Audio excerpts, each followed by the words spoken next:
एक ऐसा योद्धा जिसे इतिहास के पन्नों में दबा दिया गया। एक ऐसा योद्धा जिसने पांडवों के चक्के छुड़ा दिए। उसने अपने बाणों से भीम को घायल कर दिया था। उसका वध करने के लिए भीम को अर्जुन की शरण में जाना पड़ा था।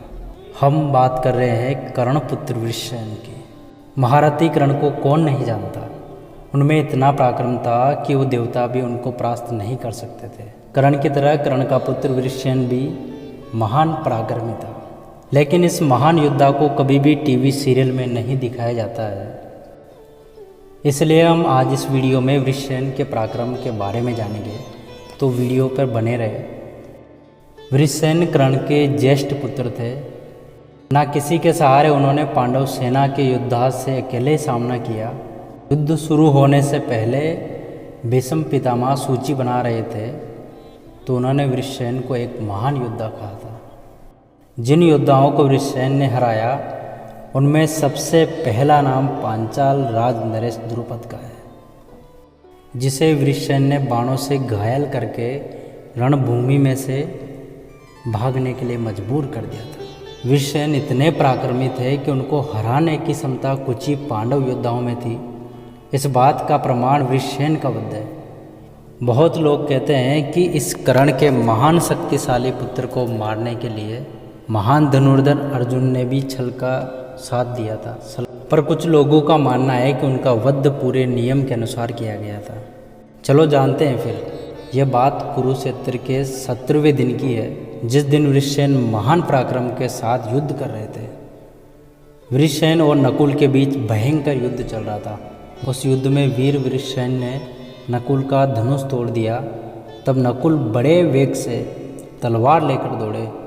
तब वृषसेन ने नकुल की तलवार को भी तोड़ दिया। तभी नकुल तुरंत भागकर अर्जुन के सामने ही भीम के रथ पर चढ़ गए। इसको देखकर वृषसेन बहुत ही क्रोधित हो उठे और फिर उन्होंने भीम और नकुल को भी घायल कर दिया। वृषसेन के पराक्रम के आगे महाबली भीम भी नहीं टिक पाए। फिर दोनों अर्जुन के पास मदद के लिए चले गए। सुनो अर्जुन, नकुल को वृषसेन ने बुरी तरह से घायल कर दिया है। कर्ण का ये पुत्र वृषसेन हमारी सेना का बुरी तरह विध्वंस कर रहा है। तुम उसे जल्दी ही मार डालो, वरना वो हमारी सेना का नामो निशान मिटा देगा। ये सुनकर अर्जुन, नकुल और सात्विक एक साथ वृषसेन को घेर लिया। पर वृषसेन इतने पराक्रमी थे कि उन्होंने अकेले ही बाणों से सबको घायल कर दिया। उन्होंने 3 बाणों से नकुल को और 12 बाणों से श्री कृष्ण को और 3 बाणों से शतानिक को घायल कर दिया। वृषसेन ने अर्जुन के भी कई सारे बाण मारे। वृषसेन का पराक्रम देखकर सारी कौरव सेना उनकी जय जयकार करने लगी। वृषसेन से घायल होकर अर्जुन बहुत क्रोधित हो उठे। उन्होंने वृषसेन पर 10 बाण छोड़ दिए, जिससे उनके धनुष, दोनों भुजाएं और मस्तक कट गया। वृषसेन और अर्जुन का ये युद्ध देखकर क्या आपको लगता है कि अर्जुन ने वृषसेन को छल से वध किया था? कमेंट करके ज़रूर बताइएगा। अगर आप हमारे चैनल पर नए हो तो हमारे चैनल को सब्सक्राइब करें